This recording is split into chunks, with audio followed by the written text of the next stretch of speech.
Good evening. It is Tuesday, January 28th. This is the meeting of the Parks and Recreation Committee. My name is Kathy Leach, and I think we'll go around the table and all introduce ourselves. And for the sake of a few new people that are here and to refresh all our memories, could you also mention if you are a regular member or an alternate member? That would be helpful. Tracy, do you want to start? Yes, I am Tracy Schrader, and I am a regular member. Okay. Hi, I'm Linda Kuhn. I own a home and I've lived here in Durham for 30 years. And as a kid, I was actively involved in the Parks and Rec and day camps and sports camps, and ended up working in those areas as a teenager and through college. And really enjoyed being involved in outdoor and multiple activities. And I retired 2.5 years ago after 30 plus years in healthcare. So I thought I'd like to start getting involved in some volunteer work. And when I saw this on the Friday updates, I followed up with Kathy and decided to check it out and see if it was something that might be interesting. Great. Well, we're glad you're here. Yeah, so Linda is considering joining the committee as an alternate member at this point. We do have 2 alternate positions available at this time. Do I put her in the Sure, in attendance? yeah. And Linda, how do you spell your last name? Linda with a Y. I started that and then I changed it. Ha. And Kuhn, Kuhne. Oh, I almost had it. I didn't have the E at the end. Okay. Thanks. Welcome, Linda. Thank you for coming today. Thanks. Hi, Mirta Janos. I'm an alternate. Chris? Chris Gowland. I'm filling a recently vacated spot as a regular through at least April. Yeah. Hopefully longer. I've been in Durham about 7+ years, and I'm approaching retirement in another couple months.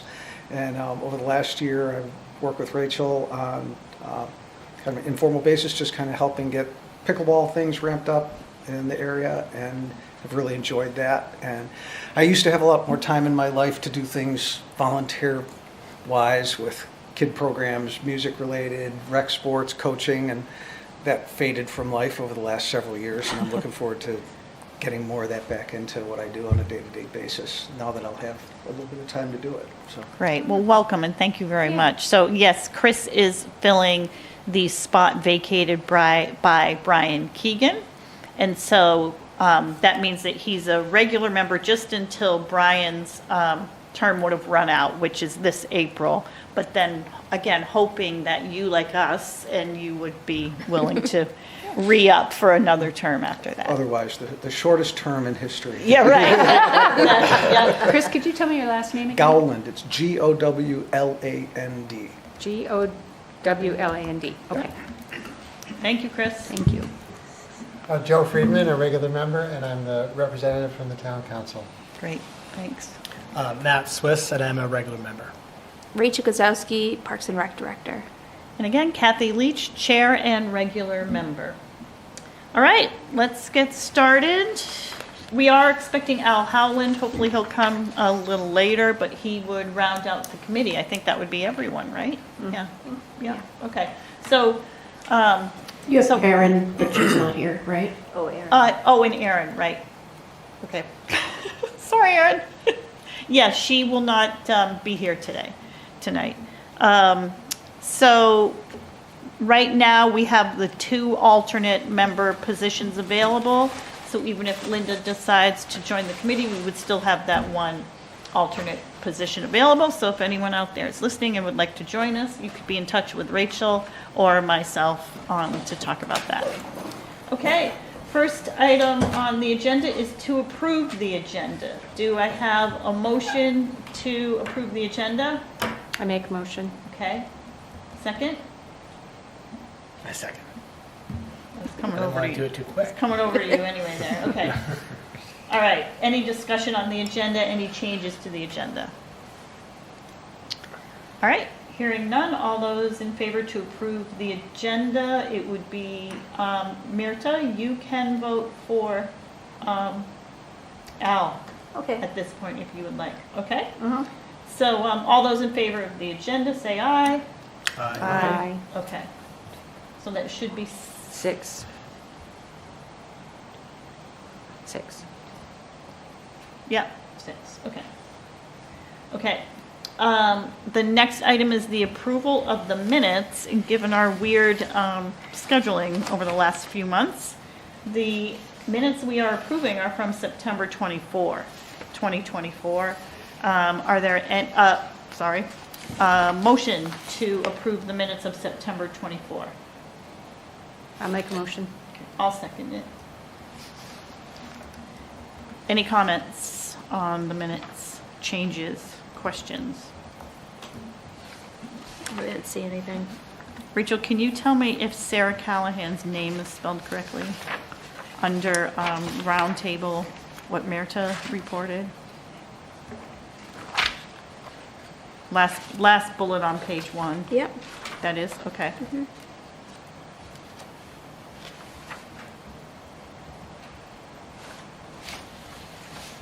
Okay. Anything else? Any other comments or, all right. Take a vote to approve the minutes of September 24. All those in favor say aye. Aye. Okay. Also 6-0. Okay, thank you. Next item is public comments. I don't see anyone in the room, and I don't believe there's anyone on Zoom. So we'll move on to the next item, which is roundtable, and this is just an opportunity for any of us to bring up anything that isn't going to be discussed later on the agenda. Be something big, something small, whatever. Does anyone have anything for roundtable? Would that be a good spot for me to update on my Conservation Yes, yes. Commission subcommittee? Sure. So, as you know from our last meeting where I reported Sarah Callahan had retired, she's working now with UNH Extension. I can't remember the name of her replacement because I haven't got the minutes from our last meeting, but she's a lovely woman from Great Bay Nature Conservancy and very, very qualified in environmental matters. She's already walked all of our trails and already giving some great input. Veronique. Veronique, yep, I don't know her last name. Luddington. Luddington. Okay. Yeah. So she came to that meeting? She did. Okay. She came to the meeting and introduced herself and her background, and she's very, very excited about that position, so it'll be very active. Oh, okay, so she took Sarah's position. Oh, okay, did. okay, sorry, I wasn't tracking there. Veronique Okay. Luddington, that's it, yep. Okay. Levington. Yeah. And our last couple of meetings that we've had have been really discussing the Oyster River Forest project, and Veronique was talking about that, getting herself up to date. There's muddy areas, there's a bridge that needs to be replaced or redesigned, and it's all about the different options that we have and what's in the budget, that it would have to be spent this year or we would lose it. And so it's still 3 meetings later, no decisions made. Yeah. And this is on what? The Oyster River Forest, Okay. yeah. Is that a full-time position, the town? No, land- part-time. No, It's part-time. like 10 hours a week. Oh, 10 hours, okay. Yeah. That's not a lot, huh? It's not a lot. Okay. Oh, good, well, welcome to her. I'm glad they Yeah. have someone in that role. Yeah. Yeah. Okay, That thank was you. All right. I have a couple quick things. Does anyone else have anything? Okay, so at the beginning of the new year, I just thought it would be good to go over kind of what the committee's all about, what our kind of expectations are for us as members. So first thing is trying to attend the meetings as much as you can. We do, depending on how many people we actually have on the committee, to have a quorum right now, we would need 5 people. And I don't know if there's a difference between in-person or Zoom. I think it can be a combination of both. So that's why it's important to try to come to as many as we can. We also, members are expected to help Rachel at least one community event throughout the year. And Rachel's really good about keeping us up to date on those and letting us know what she might need help with. And then possibly rotating minutes. Tracy has been very good about taking our minutes, but if she needs a break or if she's not here, that may fall to one of us to do that as well. So the committee is 7 regular members and 3 alternates. So as I mentioned, right now we have all the regular members and we have 1 alternate. So that's pretty good. We were full for a while, but usually it's right around the, I'd say the 8 or 9 range, but happy to have others if anyone's interested. Our meeting dates, I think I sent those out to you all in December. Or maybe I just resent them too. But I just got them. did I? Okay. I don't remember what I did last week. But again, our meetings are typically the 4th Tuesday of every month. This year in November and December, we've bumped it to the 3rd week because of the holidays. So it would be November 18 and December 26. I'm sorry, 16, which is the 3rd Tuesday of those months. Also, just as members, if at any time you have an agenda item or anything you'd like to add to the agenda, just let me know, or you can let Rachel know. And if you can do it like within a week of the meeting, that would be great.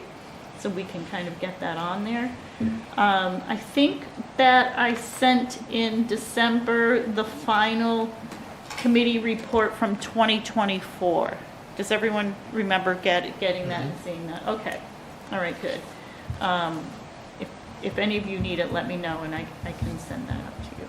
And then I also just wanted to mention again that Tracy was, what's the word I'm looking for? Highlighted. Highlighted. Featured. Featured.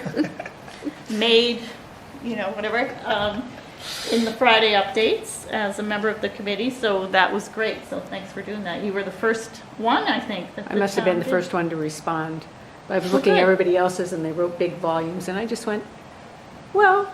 Oh, okay, yeah, good. Short No, and it was sweet. great. Thank you. And thank you for all that you do on the committee too. All right, that is it for roundtable for me. Nothing else? Okay, any questions on anything? Okay. And I do want to say, when I go over the expectations, it doesn't mean we're not doing it, because all of you are really good members of the committee, and I really appreciate that you hang here with us and do the work that you do, so thank you for that. All right, next item is an update from the Parks and Recreation Director, including upcoming events. Okay. All right, so we closed out 2024 with, all sorts of busyness and programs and whatnot, but transitioned pretty quickly right into the new year and had a full slate of programs to offer, and our attendance has been really, really strong in everything that we're offering. So I know sometimes those New Year's resolutions help to kind of jumpstart people to register for a variety of programs, but we have a lot going on, and attendance, like I said, is really strong in everything that we're offering. So just to highlight some of what we're doing here, for adult programming, we have our pickleball program, which that's been going on for several years now for us, but we have 4 levels that people can register for, and they're 6-week sessions. Then when that ends, we'll offer another round of those until the group can get back outdoors. Space is limited because we just play at the high school at this point, and we only have 2 days out of the week that we can get in there. We only have 2 courts that we can set up in there, but we do have a 3rd day that we were able to get into the middle school, which helps us to set up 3 courts. And then with Chris's help, we have now offered what's called open play pickleball. And so that's for really beginners through advanced level.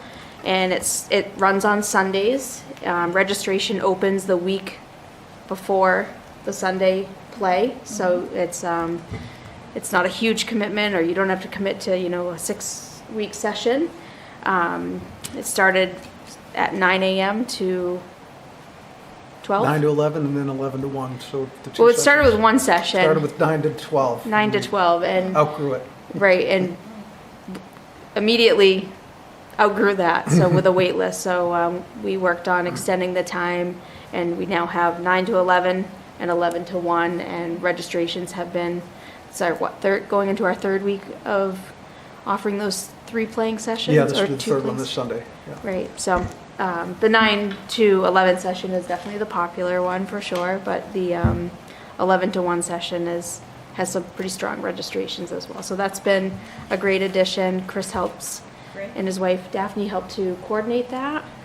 Where is it? It's at the middle school, At the so middle 3 school. courts can be set up there. And, That's yeah, great. It's, the rink does the same with kind of an open on Sunday mornings at 9 a.m. yeah, Very popular. Just gotta sign up and it's usually full. What is it, an open skate? Yeah, it's for, Okay. skaters who just want to come, don't want to make the full commitment, but Yeah. often they are there all 6 weeks or more if they sign up on time. right. Yeah. And anything more you want to say about the open play? No, it's been great. It's been a challenge. I know the whole crowd that plays, and the evening sessions fill up very, very quick. Everybody knows if you're not registered by 7:02, you're not going to make it in. So being able to have an additional Sunday, especially for people that didn't think they could make all 6 or 8 nights of the weekly session, they go, well, I can play once or twice through the fall or winter. It's been a great addition. So we have 36 spots Right. between the 2 sessions, and we're just about almost filling them Yeah. at this point. So thank you, Chris and Yeah. Daphne, for all your help supporting that. Our adult fitness classes, we currently have boot camp, Pilates, Tai Chi is starting in next week for us. Yoga, we added, we've had a Wednesday night class that's been running, and we just added a Tuesday noontime class. Strong bones and balance.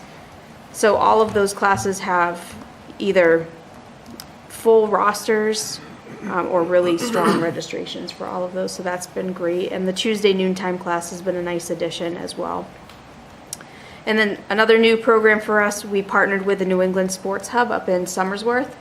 If you're not familiar with them, they are a new sports dome that is in the area that's right behind Hilltop Fun Center. And it's one of those giant domes, like pressurized Yeah. domes. It has a turf inside, multi-use, different sports are happening in there, but they have a whole golf program where they have simulators, and I mean, it's still a work in art here, and they're still finishing up the project. I think they have a considerable amount of time ahead of them before it's all wrapped up, but yeah, they have a great sized driving range and all kinds of different.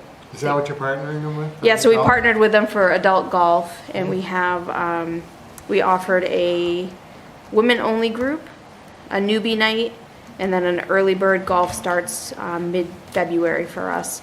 So out of 10 spots for each of those programs, we had 7 women sign up, 7 newbies sign up, and we currently have 6 early bird golf registrations. And then the person that I'm working with at New England Sports Hub, she helps to kind of backfill those extra spots that are open. So the programs have been full. Yeah.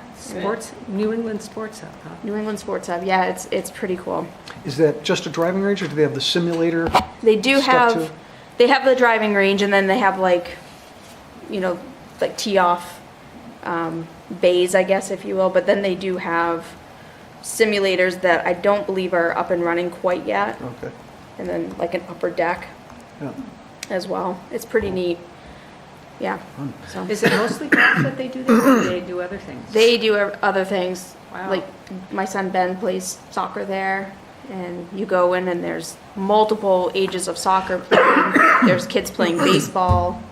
Like huge. it's huge. It's massive, and Yeah. I mean they'll have a restaurant, a bar, everything when it's all kind of said and done. So should be, I would imagine, a great resource for the community. So far so good up there. Considering that it's glowed. Yes. Yeah, the former ORY director is managing the youth side of things, I think. The Something. operations, yeah. He's there all the time, so I know. Yeah. And then for youth programs, our after-school stuff is going great so far in the new year. We have our program with 7 Rivers that runs 5 days out of the week. We have almost full registration in each one of those days for both our session 1 and session 2 for the winter. And some of the enrichment programs that we're offering as part of that would be indoor rock climbing, cross-country skiing, program we call Off the Beaten Path, archery, medieval nights, winter survival, and cooking and carving. And the little bit of snow that we have has helped to get the kids out cross-country skiing now a couple times, which is great. We've done this in the past, but we partner with the local bee for a middle school program. And that starts up for us next week. We have, I think, 14 kids signed up for that, which is a really strong number. And that's what, like fitness and? Yep, it's like a after-school boot camp class that Okay. the middle school kids get to do with the local B staff. And then we also partnered back this fall with the Wheelhouse in Portsmouth. They're a new pottery studio. And so that session went great, and we're offering another session that starts up, I think it's the end of next week. It starts up again for us. So excited for that. The other after-school program we do is a Mad Science program. And we're in our winter session currently, and that's been popular. It maxes out at 20 kids, and we usually have between like 17 and 20 kids that register for that. And that takes place right at Mohammed School. And then we've had, our teacher workshop day field trips. We just had one actually yesterday, was a teacher workshop day. So kids had a great day. And then we have another one coming up on March 14th. And we do. Where did they go yesterday? Yesterday they went to Smitty's in Sanford. Oh, okay, yeah. And I have to say, we've been there a couple times now with the Yeah. group, and they just do a really fantastic job. Good. I mean, it's like unlimited arcade games. They have a whole movie theater to themselves, lunch, bowling. It's just. That's great. This one's in Sanford, and yeah, they treat us really good, and the kids have like a fantastic time every time we go there. So, great day. Let's see. We do have a February vacation week camp planned that will happen out of the Mast Way School. So just kind of seeing if we get some kids to register for that. And then our Gunstock ski program, believe it or not, wraps up tomorrow with the last lesson. So that flew by pretty quickly. Unfortunately, it's probably been the worst weather for lessons like that I've experienced out of all the years we've done this. I mean, the first one it was just gusting wind. It was really cold, and unfortunately, we don't have a makeup date this year. The way they scheduled the block of, so. But tomorrow looks good, and with potential a little bit of fresh snow for the group, so that will wrap things up with that program.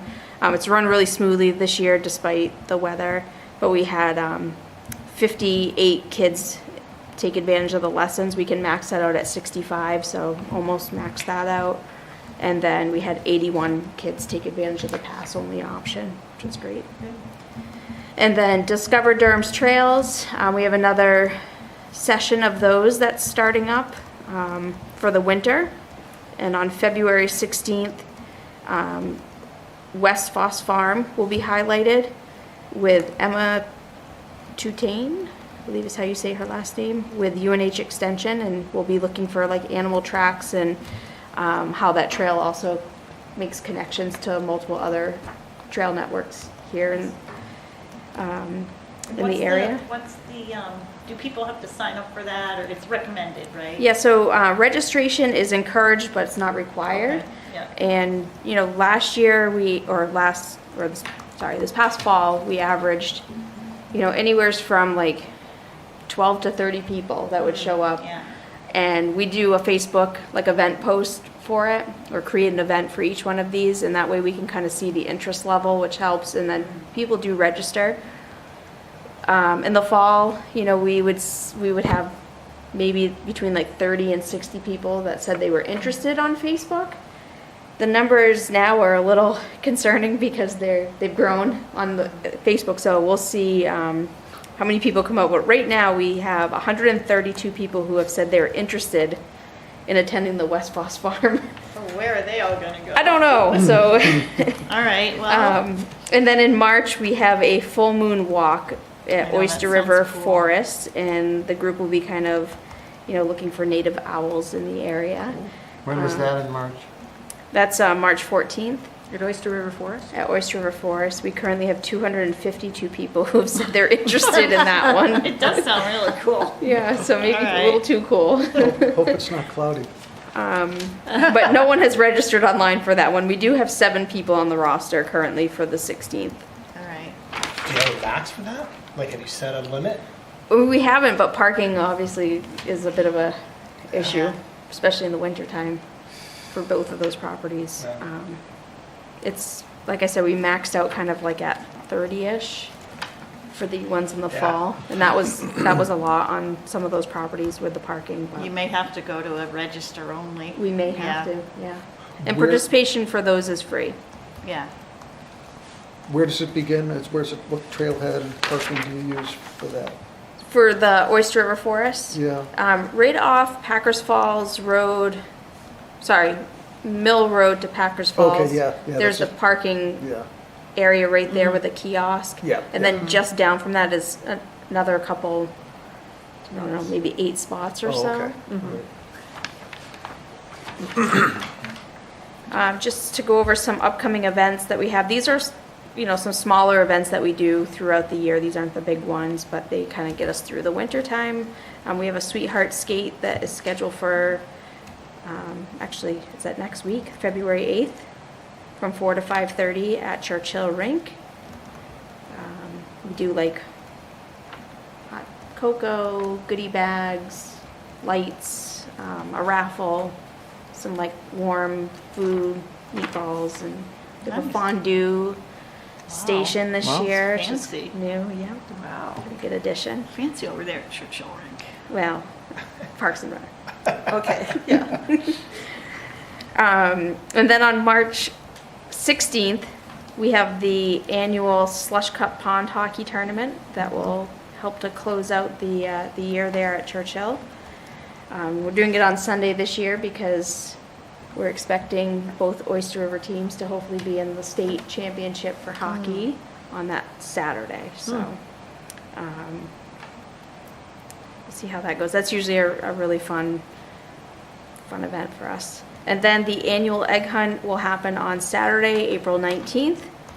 We do that at the high school turf, and we have support from Oyster River parents or preschoolers, and the UNH Hamel scholars have helped us out the last bunch of years, and they've already contacted me. They're ready to go and be part of the event. So they do a lot of the stuffing of the eggs, and then they also bring, 15 or so students day of event to help out, which is really wonderful. Yeah. So I'm sorry, I didn't catch, who is it that helps? The Hamel Scholars, Hamel. Hamel Scholars? Yeah.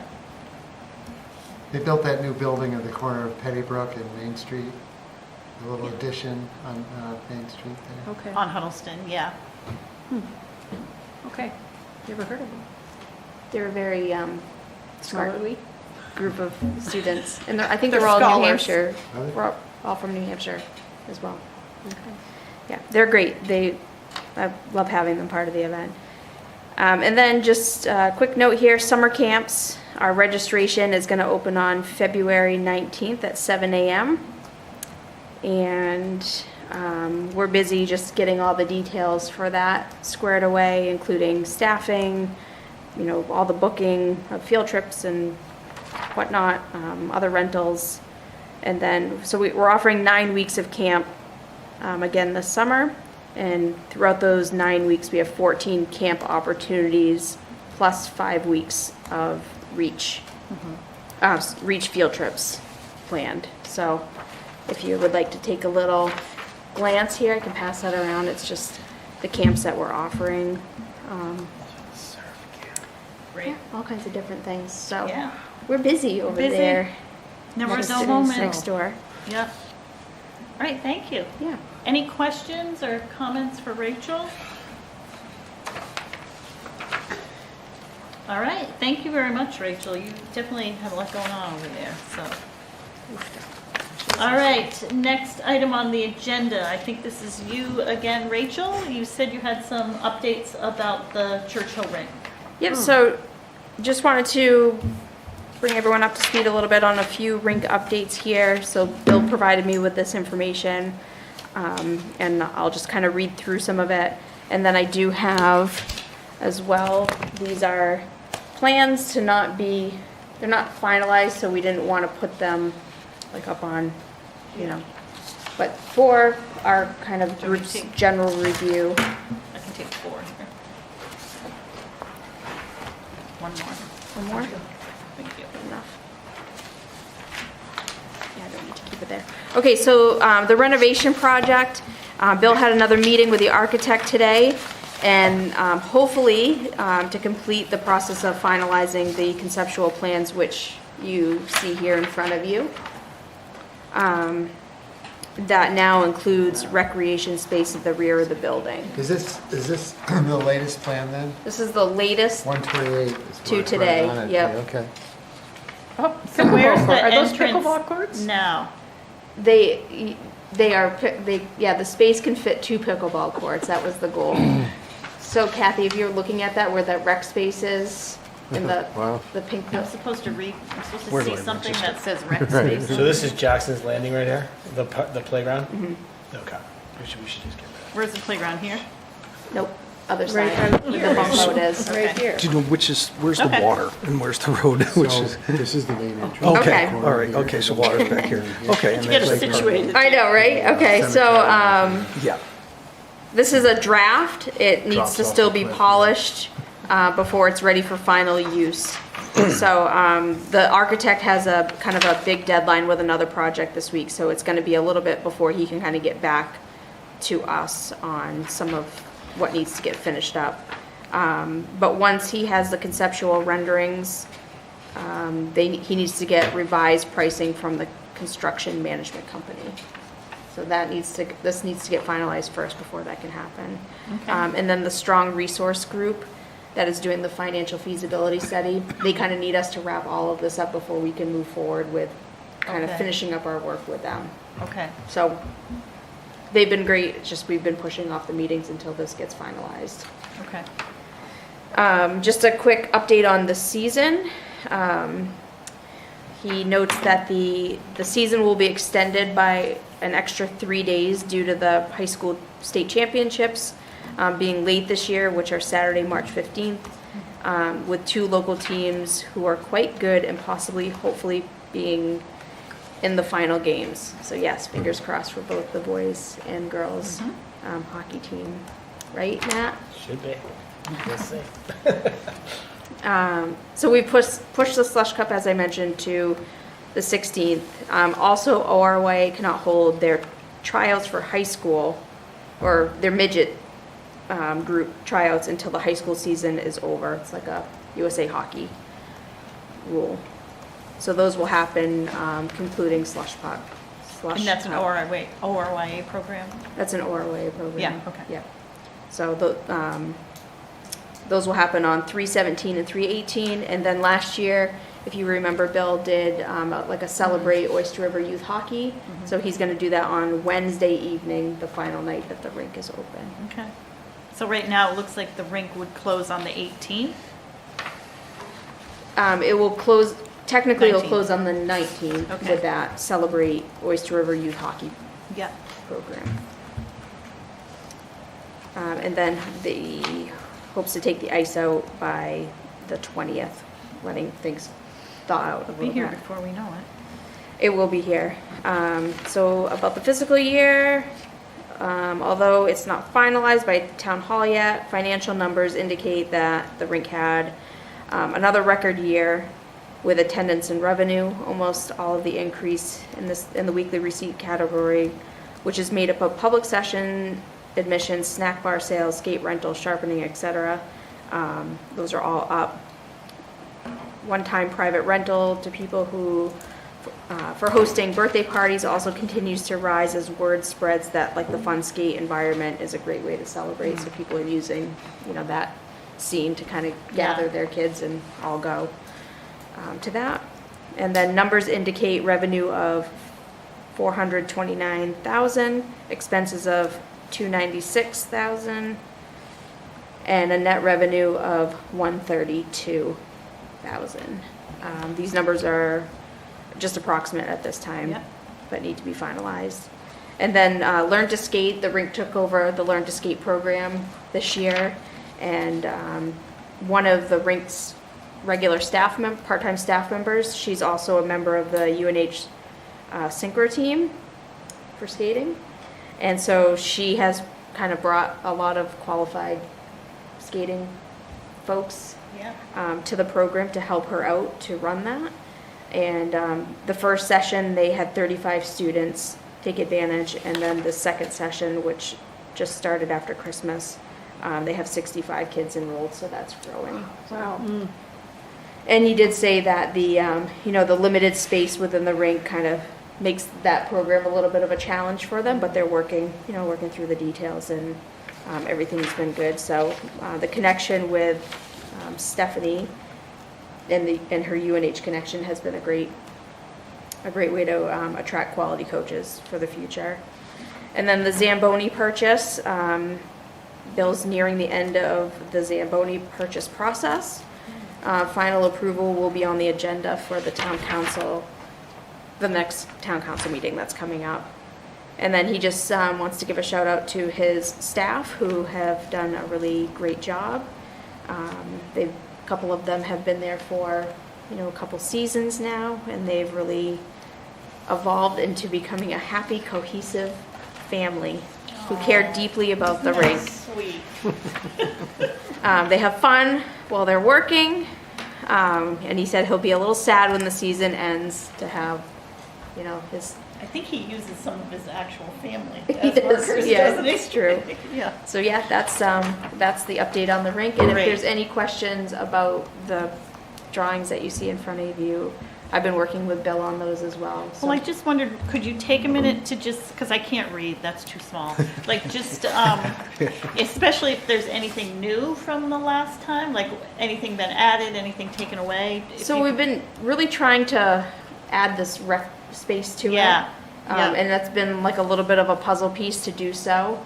Some of the stuff that he initially sent to me, I was like, oh, that just cycles people through the building, really strange. And at first he really wanted to have just one entrance that you come into, and then, you go one way to the rink and one way to the rec offices, which based on like schedules and personnel of who's working where, Yeah. I felt like that might create a little bit of a challenge. And the other thing too, in that drawing, over where the entrance of the rec offices would be, so right here, and then where So the. she's pointing to the upper right. Yep. Okay. So here where the rec entrances would be, and this is the kind of entrance to the rink. This little space here, Bill needs that to be accessible for like a truck to Oh, come yeah. in and out, or a motor of some Yeah. sort. So that kind of created a little bit of a challenge to make sure. Probably emergency vehicles too. Right, yeah, to make sure that like remained open. Okay. And then other things that we worked through was just making it so like when people entered for rec space, they didn't have to necessarily go into the rink. Yeah. And that way, if we had programs when they're not open, but then also making sure that if they're in the rec space here, that they did have access, like Yeah. summer camp wise, they would have access to easily access the rink. What are those two orange things? Is that the pickleball? So Yeah. what I had asked is if the space that gets created here could at least accommodate 2 pickleball courts. Okay. It would be a multi-use room. It would Yeah. be similar, I'm guessing, in size to like what's at the high school based off fitting 2 pickleball courts in that space. Okay, thank you. How tall are the ceilings? What's that? How high are the ceilings? That, I have no idea, but we would have to make sure that obviously they were suitable. Yeah, What should the height be for pickleball? I don't know. I can tell you the multipurpose room is not high enough. We hit the ceiling all the time. The middle yeah. school is plenty high. I don't know what those numbers are, Okay, but wow. those are benchmarks. Yeah. Yeah, something to think about. Yeah. If this goes through, will you ultimately move your offices there and won't use the, Right.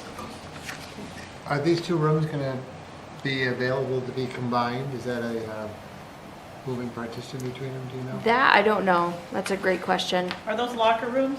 No, the locker rooms seem to be the blue down here, and Okay. these 2 things up here. And also on the other side, Joe, yep. Here and here? Yep. So 6 locker rooms, or 6? So the 2 up by the multipurpose room would be, I believe it's those ones, or it's the one, Can you point them out? sure. It's either, Because he's trying to get a locker room for Yeah, each of so the 2 it's- high school teams, right? it's these locker rooms up here that would be specific to the varsity high school Okay. teams. The other 4 are for, And so then what are the pink things that the Joe's pink asking things about? are, they're like multi-purpose rooms. Okay, But they're also, like, so when someone comes in to do, currently, right now, when someone comes in to do, like, say, fun skate, they go in and they have to use one of the locker room spaces. okay. This allows people to come in, check in, go get their skates on, Oh, I store see. their bags there. And then it separates everything away from the hockey group. So, just, I guess, an example would be, like, my daughter's team skates on Friday night with a practice. They end at 7:50 or whatever, right before the fun skate happens. So they have to funnel out of, The same place, and yeah, if you've been to seen fun skate, I mean, people are lined out yeah. the building for that. So this eliminates, hockey teams potentially getting off the ice, needing to change, and then also like Yeah. a public session happening. They're not So using it's kind of this. like a public use locker room almost. It is, and Yeah. it's open, and it also could be, if there was a birthday party, that could be used for that space Yeah. as well. So Joe, what was your question? Just that between the two rooms, if they had a moving partition, it gives it a lot of flexibility. Yeah, Something to ask about maybe? it is something to ask Okay, about. good. Yeah. All right, thank you. I have a question. So on the pink spaces, if those are sort of multi-purpose space, Mhm. but more so for fun skate groups to come in and drop their bags and change, are there gonna be benches in there? Are there gonna be like lockers or box cubbies for people to store stuff so that the middle of the room isn't just cluttered with bags? Yeah, I would I think those are some of the details that aren't quite worked out yet, but I believe the vision is to have benches for people to come in, sit down. Cubbies is a good idea. Most definitely some areas to like store things. But yeah, it wouldn't just be like kind of a free for all. So otherwise, yeah, it's gonna be a free-for-all, it's gonna be cluttered, and Right. there goes your opportunity to use it as multifunctional space. Right. Yeah, no, I would imagine there will be cubbies and, Or maybe some things storage could be areas. removable or something, maybe the benches aren't secured, but, yeah. Because I'm assuming that that's something that could also be used off-season for non-skating. Oh, things, right? absolutely. Yeah, yeah.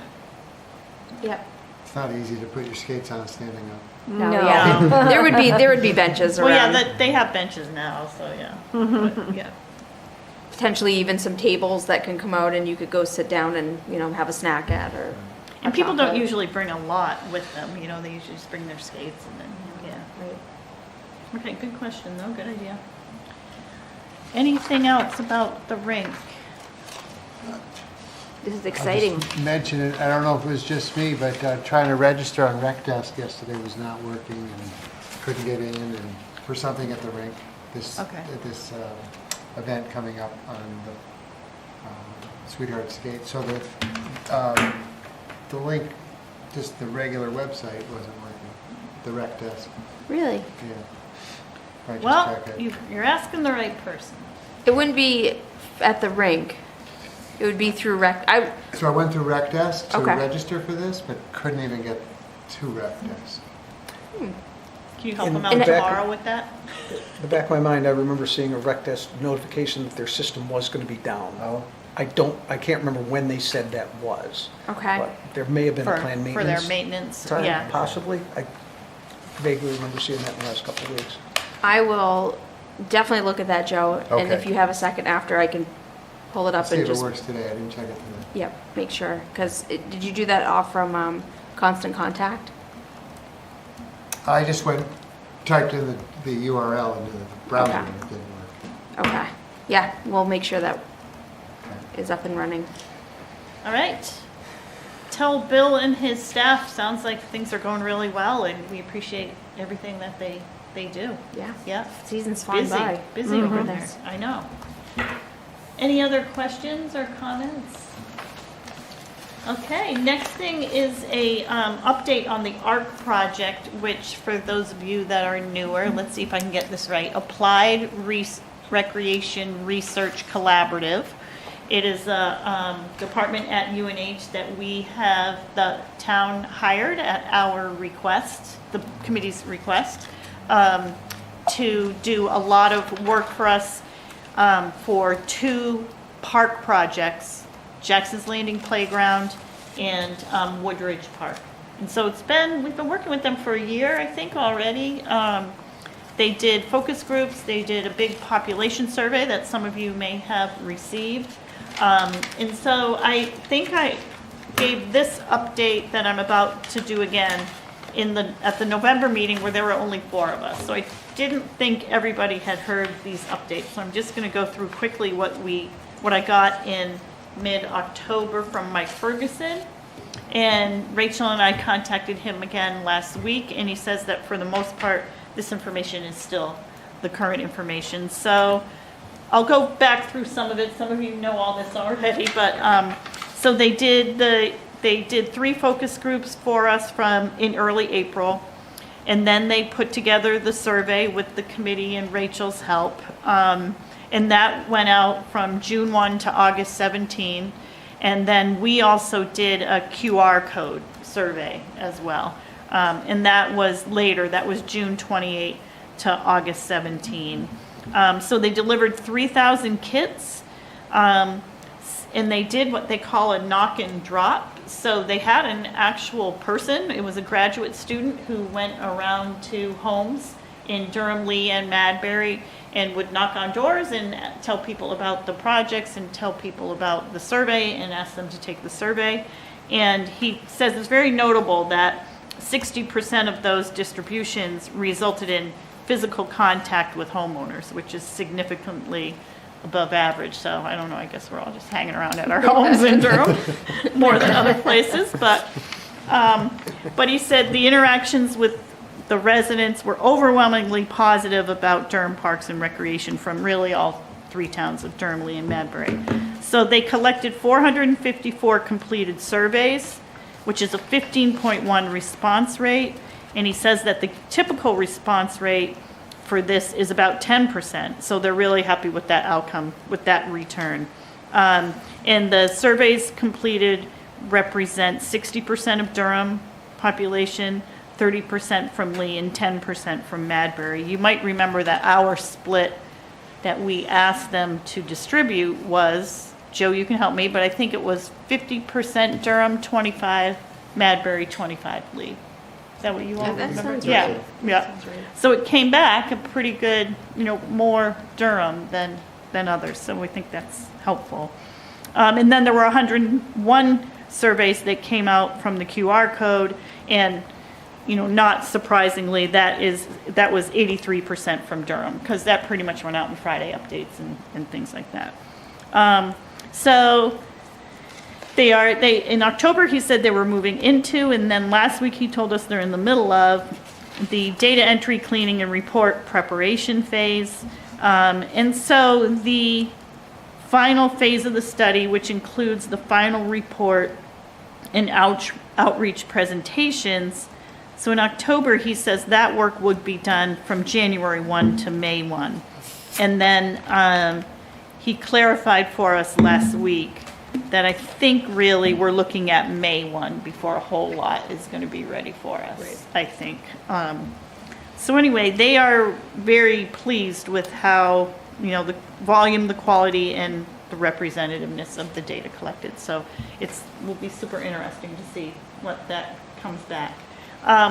So even though we're in a little bit of a holding pattern until May in terms of getting any of that data and information, I did think that maybe as a committee, and maybe we can talk about this during our goals, but that maybe we want to think a little bit about our next steps and just kind of be prepared for it when May comes and we have more information. We might not be able to get super specific, but I'm thinking about, all right, so we get this report, what will we be doing with it? What do we want to do with it? What do we expect our outcomes to be maybe at the end of that? And can we do it ourselves? Do we need to get help from someone else to help us do that? And maybe think about what's our time frame from that.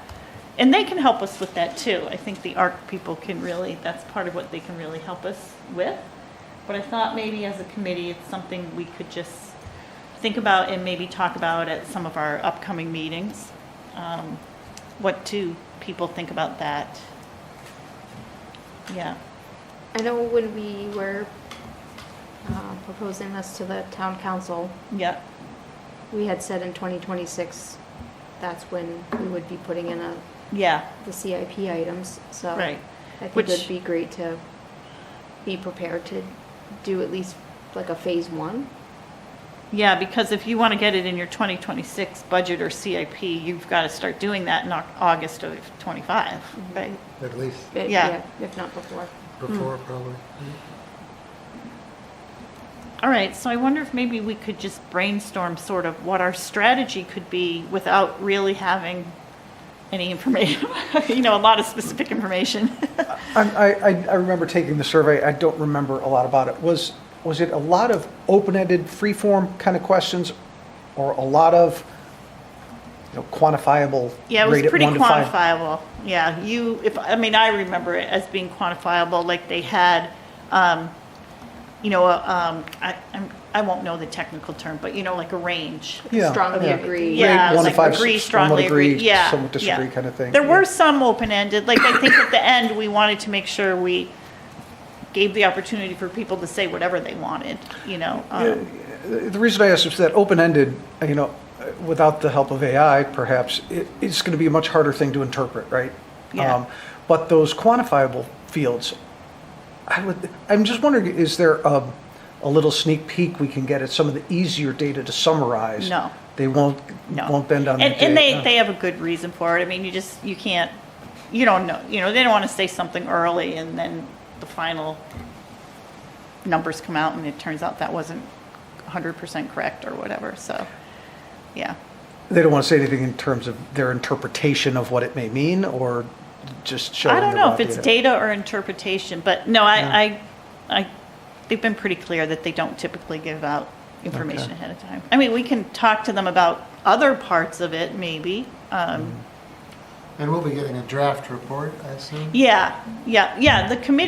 Our committee will have some back and forth with them before they even finish their final report. So yeah, I'm sorry, I kind of misrepresented that. It's not like they just dump the report on us and that's Okay. that, 'Cause yeah. It seemed like a tight timeline. Yeah. Well, I think it is going to be a tight timeline because I don't think we're going to get that. Again, I did think that we were going to get a little bit more of the back and forth before May 1, but now I think it sounds like we maybe are not. Yeah, and that may have I think been he our wants, I think misinterpretation. we probably need to go back and reference the timeline of, Yeah, okay. that was a part of the, the contract agreement there. I mean, I know May 1 of 2025 was the timeline of when we'd have the report and when they would start doing their presentations, But we so- should, I haven't looked back at that timeline. Yeah. We should probably go back and Okay. take Yep. a peek at that to Yep. just, that way we're not asking for things that they kind of highlighted that they would be Yeah. giving to us until a certain time. And I can go back and find where he had told us that they don't typically do that. It might have been part of that report or not, but, So that we know, confirm that we get a draft and have some time to review it and make comment Yeah. before a final report comes out? yeah, I know he told us that. Yeah, he expects there to be a little bit of back and forth, like, not a little bit, but as much as we need. Like we did with the survey. We did quite a bit back and forth with them in that survey. It took probably a couple months to do that. So they're very open to that, so I would suspect they would be for this too. And even just questions, I mean, I think we're gonna have a lot of questions for them, so, And they plan to come in and do a presentation on the final. yeah. And they'll come, well, that was the reason we also reached out to them to see if they wanted to come to tonight's meeting or February meeting. But that's when he said he didn't really think by tonight or February there would be anything new to really, any new updates beyond what we had in the late fall. So it'll be the April meeting, because otherwise the students, isn't he using students at UNH? So they'll miss it if it's in May. Well, they're grad students, they sometimes go full year, so I don't know if that's a factor or not, but, yeah. Yeah, all right, so we can get some clarification on that, but I think it is gonna be a tight time frame. So that's why I know I don't have any real thoughts on it, no real strategies on it right now, but that's why I just thought maybe we should start kind of thinking about it. And I don't know if any of you have experience in these kinds of things and might be able to think about that. And I mean, I guess I'd like to get a handle on how much do we think it's going to entail, and is our committee going to be able to do that?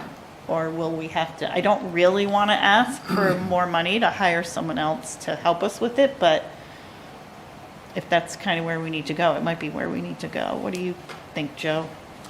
I don't know what you would be engaging someone for exactly, so. Well, so let's say we get the report and it includes, basically it's going to tell us what the community wants, right, at those two areas.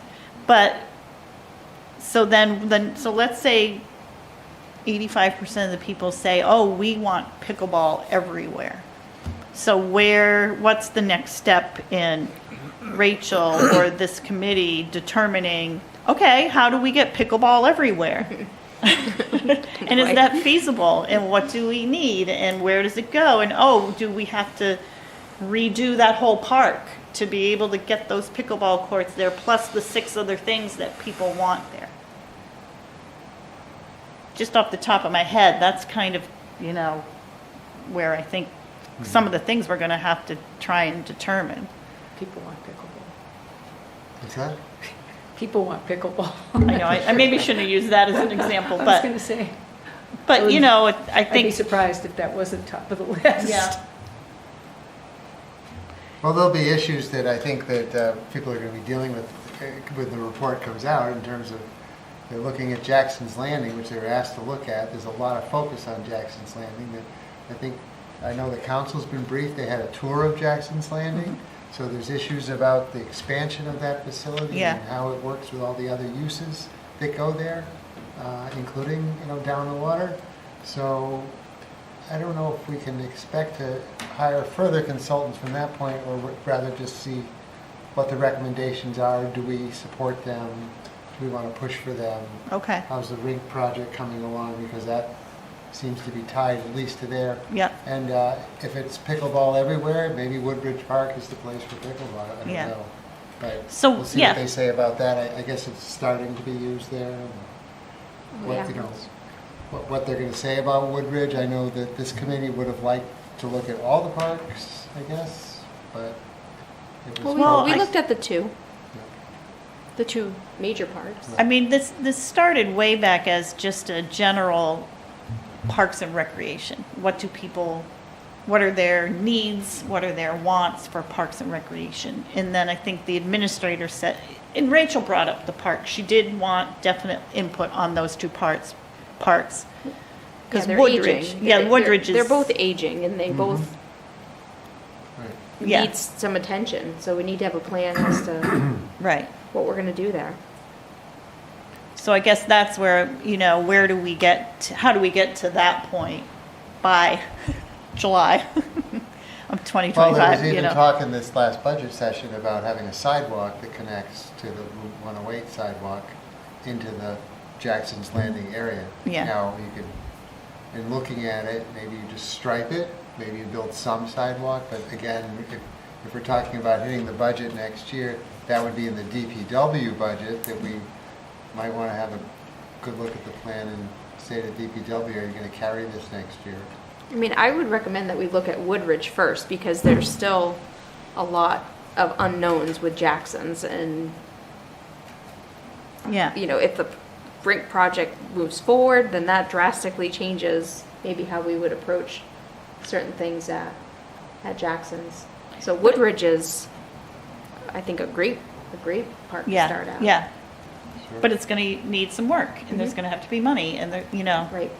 I mean, it Instead needs of it now. thinking like I think it becomes very overwhelming if we start thinking about what's needed here and there Yeah, versus focusing first on one area, knowing that Jackson's we can maybe have a little more time yeah. to figure out what should How go it works there. with the rink project, Right. yeah. Sure.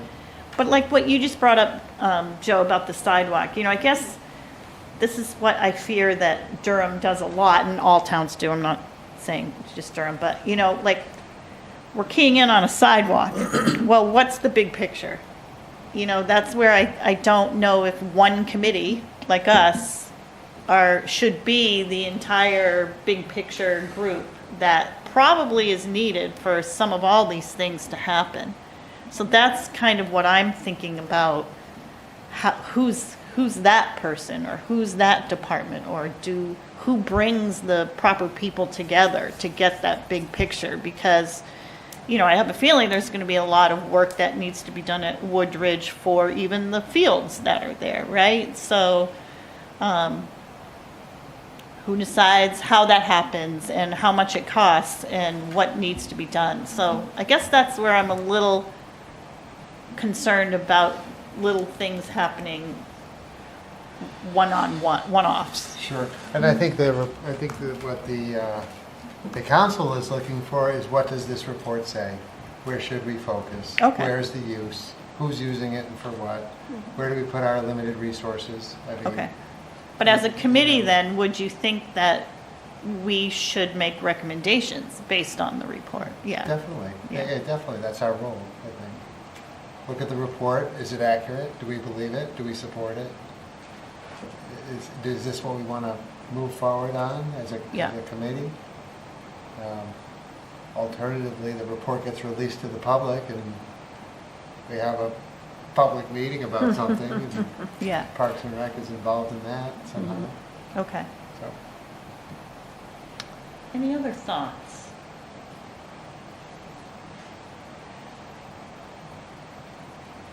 So I think maybe the Woodridge Park is, as maybe the priority, is a good thing to think about now. Who knows if we'll feel that way in 6 months, but, I mean, if there's a bunch of safety things between that get yeah. more brought to light, I guess, between the two, I mean, that's a priority. But it may be that when this report comes out, it can help with all the people working on the rink expansion, right? Because now you can put those two things together. I do think, though, that report, when we asked about Jackson's Landing, that I don't think there was a lot of public knowledge about the rink expansion at that time. So I'm not sure, it's not going to be I don't want the playground because I want the rink expanded. I don't think that was quite a thought in people's mind. Do you think? no, I don't think anybody was talking Yeah. about getting rid of the playground. Right. I think Okay. you'd run into a lot of opposition if you did. Yeah. Yeah. And we would have to get rid of the current playground to do Might that. But change the Yeah, existing but I don't. playground. I think there's always been talk about replacing or putting in something else. Yeah. So But still have a playground there. yes. Yeah. Yeah. Or maybe moving it, or yeah.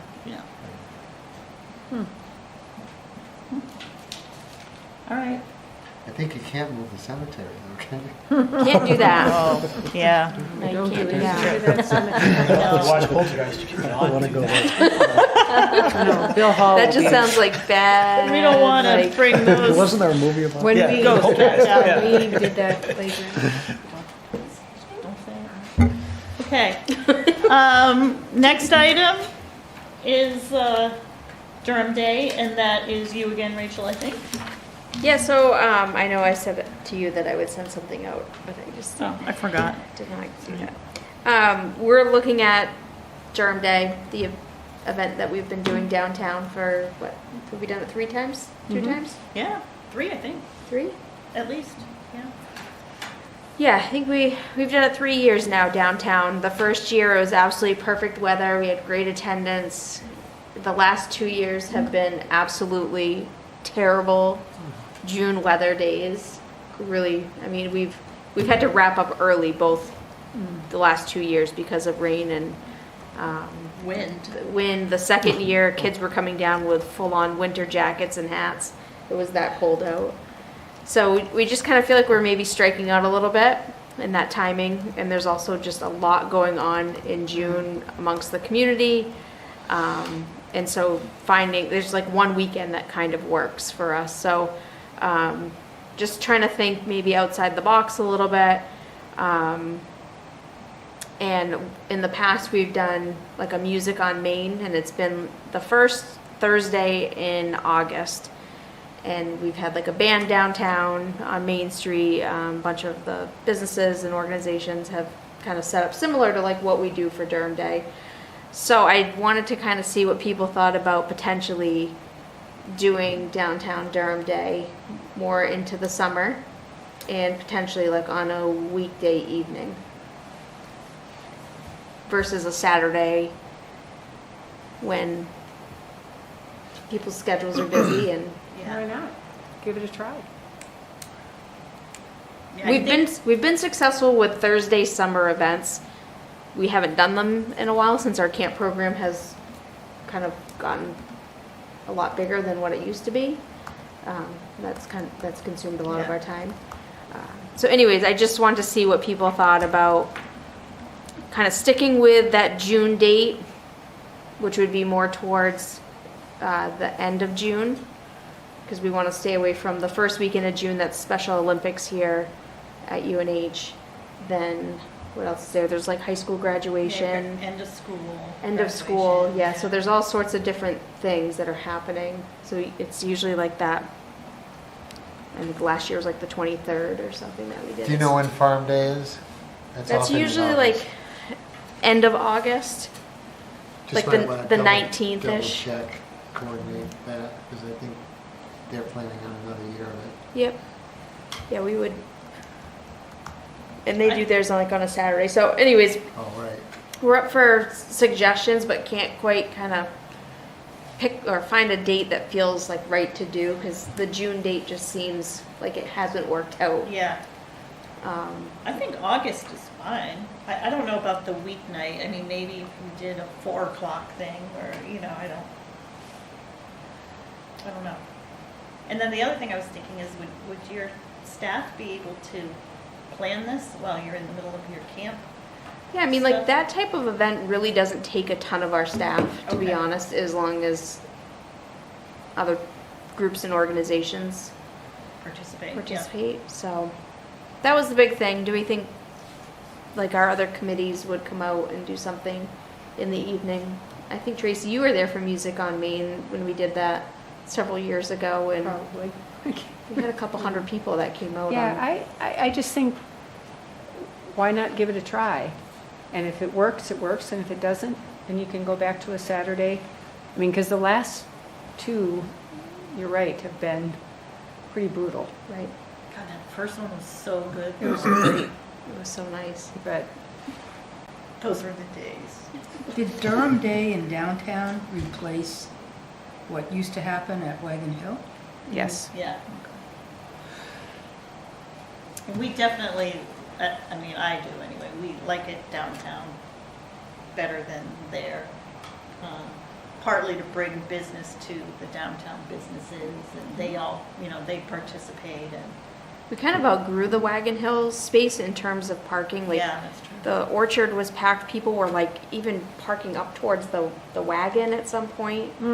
And then everything about that site requires You gotta move tables everything. and chairs and all of that stuff to be brought in. And to be honest, the last time for Durham Day actually that we needed chairs, we used to be able to go over to the high school to get them, and they've replaced like all of those old blue chairs, if you remember those, with like nice chairs that they don't like lend out anymore. Yeah, So we had to go to Mastaway to get folding chairs, and they have a lot, but it's a little different than logistics. going Yeah. up to the high school and loading up DPW's trailer with all the tables and chairs that we need. For this past Durham Day, it was going to multiple spots to get all of that stuff. I know people like the Wagon Hill farm setting, and it's certainly very nice there, but it's a band playing off a generator, cooler or food just kind of over ice as much as possible. We also can't get boats, they can't put the dock in anymore to do the boat rides, which I know is yeah. a big hit. But I'm up for suggestions, and I liked it And downtown feedback. better. I thought there was Yeah. more to do, and it highlighted Durham as opposed to, I just thought there was more to do.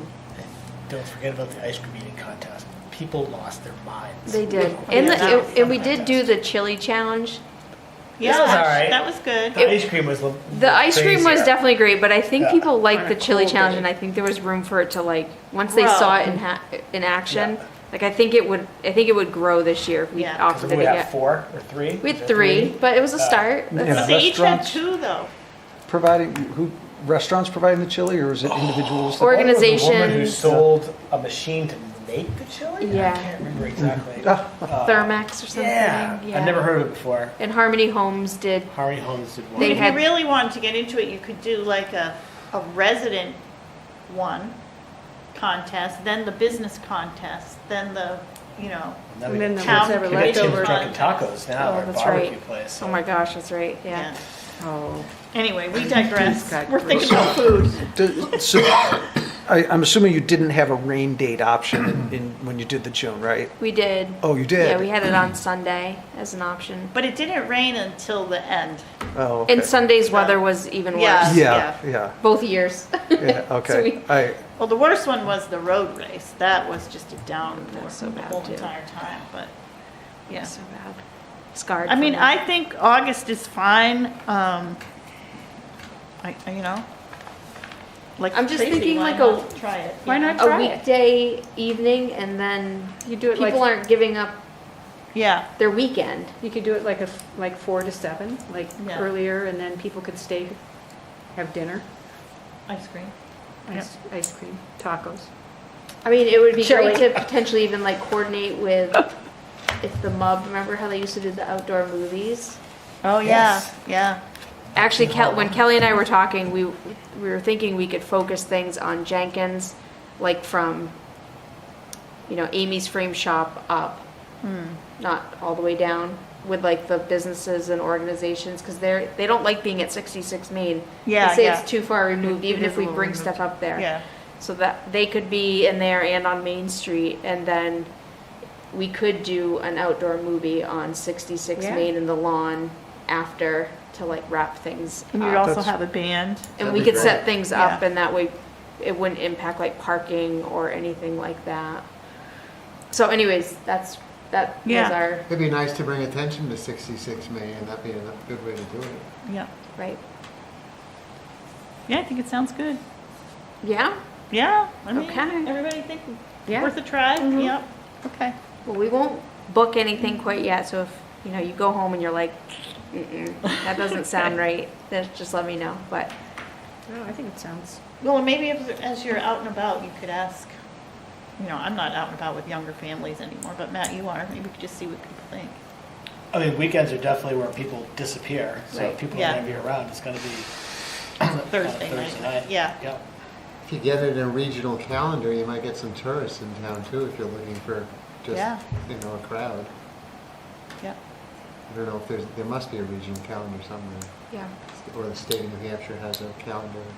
Yeah, there's different, I'm sure there's different things we can tap into. Are you thinking about probably early August? It'd be August 7th. Okay. I believe that's the Thursday, the first Thursday. Okay. So it's, you know, you get after that date, and then there's preseason, and Yeah, I know. Yeah. people start going away, so, Oh, it- high school starts on the 15th. It's high school sports. right. But that might be good because now we're bringing the community together after everybody's kind of been dispersed for the summer, and now we're bringing them back together before school starts. And yeah. I Okay. think it also gives maybe the other departments a little bit of a breather from going from like all the stuff happening in June. Yeah. And if the Rotary is still doing their summer fest, then we don't have to kind of not compete with that, but Yeah. Yep. we can kind of stay away from that. Those over. Okay, well then All we'll right. shoot for Thanks, Rachel. August 7th, Thursday, Awesome. a little Main Street, Fest. yeah, dash. Festivus. All right, thank you, Rachel.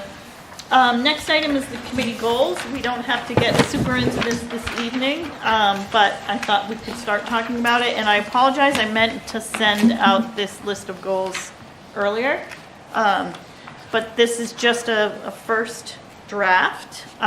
These are all, I think they're all items that we had from last year. Some of them, regurgitate themselves each year. Others are just continued, like the rink project and the art project, ongoing from previous years, assisting with community events. So just wanted to see if people had thoughts on other goals and things for this year. I do think it would be great if we could really get that number 5 going, the data impact reports. And so basically that, we've talked about it, have not quite gotten it all put together. I think, Chris, maybe you and I talked about potentially you being able to help with this. You don't have to commit right now. But, this is where we think it's important that we have a quick little one-shot thing that shows the community and the council and the administrator, whoever needs to know, the impact that Rachel's department, that Parks and Recreation has on the community. So we've talked already, we'll have to kind of bring that back around about the different kind of data we want, but it's basically like how many people participate, how many events does she have, how many camps does she offer, that kind of thing. I don't know if we could figure out some sort of economic value or healthy value, that kind of thing. But just to be able to really do a better job at saying how great Parks and Rec is and the value of it to the community. So that's one thing it would be great if we could kind of get going on this year. The other thing that I had was the number 6, promote town trails awareness and usage. So I know we're doing the Discover Durham trails for those. We're helping with that. But I also had information from, I think I handed out a article about a group at UNH Extension, the Downtowns and Trails group. This was a while ago, so I don't even know how many of you would have gotten it, but I'll pass this around. I saw this brochure from Extension about tourism, outdoor recreation, and nature economy. And they have resources for downtowns and trails. I'll just read it to you real quick. The Downtowns and Trails program teaches communities how to review assets and opportunities and to link trails with Main Street to strengthen the local economy. Community volunteers learn the importance of linking trails to downtowns, are trained on spatial data collection and conducting surveys and interviews. Through data analysis, communities are able to consider connections, available amenities, diversity of business, and set priorities for connecting their downtowns with local green and blue trails. So I know that a lot of times we talk here, and I hear it in other committees too, about, oh, wouldn't it be great if our trails could link to the downtown?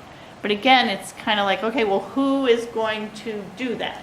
Who's going to actually take that and be able to do it? I think the Land Stewardship Subcommittee does a lot of that, and tries to move that forward. I do know they have done surveys, so I don't know how much of this maybe has already been done.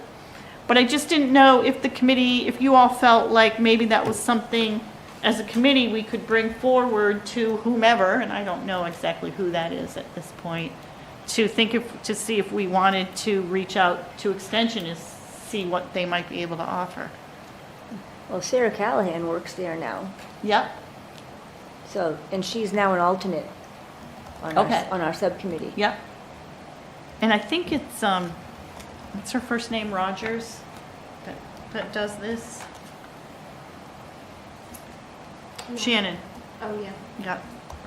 I know, Veronique, she has some, really new kind of, I got to meet with her. Yeah. She has some really great ideas of how to make the trails a little more interactive. Yep. If you happen to go there by yourself, it might be great to have her come and chat with us. But she had some resources that she left with me. Anyways, I think she might be great to have come in and chat with us. Okay. Doesn't necessarily, I guess, I don't know, maybe there's a way to connect her vision with getting people or the trails to connect downtown. Yeah. But I think she might be a good person to kind of start with too. Okay. Is this something that, as a committee, do we feel like we want to think about and move forward, or? Because maybe what I could do is, how long has Veronique been here? Like, is she settled? A month? Yeah. Okay. She hasn't been here long, but she's like a go-getter. Yeah, she Yeah. has a lot of great ideas, and I think Okay. like realistic things too that each of the land stewardship coordinators seem to have, they all bring something different or unique to that position. And I think with her background over at Great Bay, Yeah. she definitely has a vision of like more like programming side of things and how to get people out on the trails and it to be more interactive. And so All right, well, it'd be interesting to see if she's thought about, or she's only been here a month, I'm not saying she should- probably has thought But just about it. about- Yeah. she's about, quite you know, on the it. whole linking the trails to downtown, because I know that comes up a lot. Right. Not just with us, but other committees too. What is her first name again? Veronique? Veronique. Veronique. Instead of Veronica, it's French, it's Yeah. Veronique. Is it QUE? Onique. Well, maybe I'll reach out to her too then and just see if she's aware of what Wrong, extension might offer. Maybe she's already used them. Veronique. because Yes. she's already- 11 yeah. Is that all right? I if think do- so. Yeah, Okay. I think we would want to go 11, through 10. her being in that position. And Yeah. Oh, Thank yeah. you. And I didn't know if maybe people were doing this already, but I think it sounds like something to it. I mean, they're right in our backyard, right? So it seems like it might be something at least worth asking Right. about. But, okay. And then the other thing I had, Rachel, you had brought this up. I know we've talked about the whole Woodridge Park project, you know, the survey and all that. But I'm just thinking about, I think each year you hear from residents about the condition of things at Woodridge. And so I just wondered if there was maybe a middle or a big picture thing. Now I'm going against what I said earlier, but just about how do we maintain the parks? Who maintains them? How do we know that the field is going to be in at least a safe shape for people to use out there? So I didn't know if you felt like it was worth us thinking about that a little bit more. Yeah, I definitely think it is, and it's something that I just recently discussed with Todd as well. Oh, okay, okay. Who does that? Who cuts like the baseball fields and stuff? DPW. Oh, they do? Okay. Because I know we have Jim Davis for Madbury. I just didn't know. who did. DPW, and if they have a staffing shortage or there's been years that they've hired out Oh, okay. certain mowing projects. Yeah. So what is the thought on that then, or does it make sense for that to be anything of a committee goal, or do you feel like that's, even if it's just to support you, to make sure that things that need to happen are happening? And you can think about it. Yeah. I mean, I know that is part of, we were hoping to get some of that information Right. in the report as well. But I know that, like, you have to get Woodridge ready for the summer before we're even gonna have that report, you Right. know? Yeah. Yeah, let me think about Okay, what the best course of action there is. okay. Woodridge is a swamp and you really can't do anything until Yeah. almost rain mid-April stuff, or May yeah. anyways. Right. So the Yeah. other thing to think about is number 7 there, connect with other groups. We connected with quite a few last year. I thought we did a pretty good job on that. So think about if there's other individuals or groups that the committee would want to connect with this year. So we can talk about that, or we can also open it up, just what other, has anyone thought about any other goals or things that they maybe had like the committee to focus on?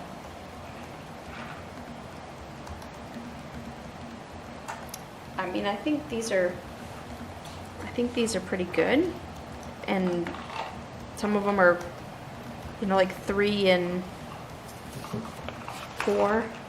Those are potentially very big ones, Yeah, and and they're ongoing. Yeah, and they're ongoing. So so that's probably, I don't know that Yeah. we should add too much more. yeah, I agree. Any other thoughts? I mean, we can always revisit it. Yeah, we can revisit it whenever we want. Yeah. And I have a feeling number 5 may expose some areas where you're not doing as well as like to be doing. So that might identify some Yeah. other things to Yeah, Right. good point. focus on. Yep. Okay. All right, so why don't we think about these? I will kind of fix this up a little bit if it needs it, and I'll bring it to the next meeting. And we do have to adopt them, but that's still that we have to vote on them and actually adopt them, but that doesn't mean we can't revisit them whenever we want to. And so if you think of anything in the meantime, let myself know or Rachel know, and we'll talk about it at our next meeting. Okay. Any other last comments? I had one last comment, not to start a whole nother conversation, but, you know, we've all had a couple of presentations for the workforce housing. Yeah. And part of those presentations were wherever they did it, whether it was downtown or on some land out down the road, Yeah. that they would connect to the downtown or with trails Yeah. and bike paths and all of that. So it's premature right now to think about coordinating with them, but that might be a group that at some point we'd want to hear what their plans are and see if that helps us with our connect to downtown plans or make suggestions when they're in their process. Yeah, I think that's a good point, even from a more global point of view, Yeah, it's which like is a big where did picture where thing. did we leave that? With Yeah. that, you know, we talked. Michael Barrett was here, and we kind of Yes. said, "Hey, we think this should happen if the Yeah. development comes through." But I don't know if we. I Yeah, think they said they can recommend to a developer that Yeah. they put the trails in, but you can't make them. Yeah. So Yeah. like if someone's gonna build like a housing unit, Yeah, right. they don't have to put the Right. sidewalk into town. Right. They can be told they're allowed Yeah. to. But there was another thing too that we had talked about. It's probably in our minutes, but just about what we kind of wanted them to ask developers about, because right now it is really, as the planner, Michael Barrett told us, when they meet with a developer, they really do just kind of talk about, hey, can you put a trail in there? And so I think as a committee, we said, hey, can you think about things other than just a trail? yeah. You know, can you have a community space? Could you ask for? You can't make them do Yeah. anything, right? But Right. could you ask for a community space? Trails are great, but could you ask for this too? So I don't know if we ever really put that on paper. So maybe that's something I could just kind of make sure that Kind of make sure that we get back to, connection yeah, doesn't get lost. yeah. And then I think what you're saying then is as the developments come up and these things are being talked about, Yeah, how does that fit in, Mhm. right? Yeah, okay. And, you know, maybe if Veronique can come up with some sort of standard, here's what we'd like to see, and that just gets presented to kind of to each developer, that might be helpful. yeah. Sure. All right, thank you, Mirta. Other thoughts or comments? All right, 8:30, pretty good. Our next meeting is Tuesday.